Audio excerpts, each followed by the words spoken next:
Həqiqətən də çox şəlpə adamların əlində qalmışıq ha. Daxili quldurlar üzr istəyirəm. Daxili İşlər Naziri Vilayət Eyvazov bugün bilirsiniz kimi tutturub. Vətən uğrunda bir gözünü itirən Qarabağ qazisi Hacı Vəliyevi şərləyərək həbs eləyiblər. Vilayət Eyvazov bilirsiniz niyə bu Qarabağ qazisini həbs eləyib? Çünki həmin o gözünü itirən Qarabağ qazisi Hacı Vəliyev polis özbaşınalığından danışırdı.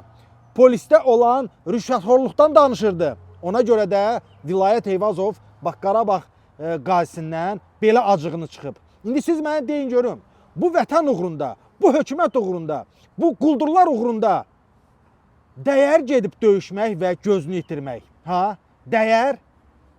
Qədrini bilmirlər axı. Qarabağ qazilərinin qədrini bilmirlər. O deyil, ikinci Qarabağ qazisi Hacı Vəliyevi bugün şərləyərək həbs eləyiblər. Utan, Vilayət Eyvazov, utan.